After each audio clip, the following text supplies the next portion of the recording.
हमारी ज़िंदगी में जो कुछ भी घटता है उसे स्वीकार करना सीख लीजिए और फिर ज़िंदगी अपने आप ही सहज हो जाएगी। सुनिए रुक्मिणी और श्री कृष्ण की ये कहानी।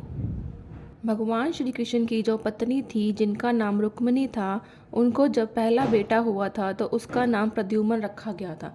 और प्रद्युम्न के जन्म के 10 दिन पश्चात ही प्रद्युम्न का अपहरण हो गया। प्रद्युम्न के अपहरण के कारण रुक्मिणी नाराज और उदास रहने लगी कि क्या हो गया है।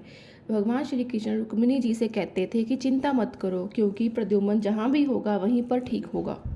लेकिन इतना समझाने के बावजूद भी रुक्मिणी अपने बच्चों की चिंता में उदास और निराश रहती थी। और इस तरह चिंता करते करते रुक्मिणी जी के 18 साल बीत गए। 18 साल के बाद द्वारिका में जब प्रद्युम्न की वापसी हुई और जब प्रद्युम्न द्वारिका में वापस आए तो उनके साथ में उनकी पत्नी मायावती भी थी। अब समस्या ये थी कि मायावती की उम्र प्रद्युम्न से 20 साल ज़्यादा थी। वहाँ रुक्मिणी पहले तो खुश हुई कि बच्चा वापस आ गया और फिर से दुखी हो गई, क्योंकि इतनी बड़ी लड़की से शादी की। इसलिए रुक्मिणी फिर से भगवान श्री कृष्ण से जाकर कहने लगी, ये क्या हो गया। फिर भगवान श्री कृष्ण जी ने माँ रुक्मिणी जी से कहा कि जो हो गया है उसको स्वीकार कर लो और आगे बढ़ो और चिंता मत करो। लेकिन माँ रुक्मिणी ये कह रही थी कि बड़ी लड़की से शादी क्यों कर ली और ये लड़की मिली थी क्या, और अब इस बात को स्वीकार नहीं कर पा रही थी। इसके कारण 8 साल तक माँ रुक्मिणी जी दुखी और निराश रही। और 8 साल के बाद रुक्मिणी जी ने ये स्वीकार कर लिया कि प्रद्युम्न ने जो ये शादी करी थी वो ठीक है और इसके लिए ज़्यादा चिंता करने की ज़रूरत नहीं है, और इस शादी को उन्होंने स्वीकार कर लिया। एक तरीके से माँ रुक्मिणी ने अपनी ज़िंदगी के 26 साल उदासी में बिता दिए।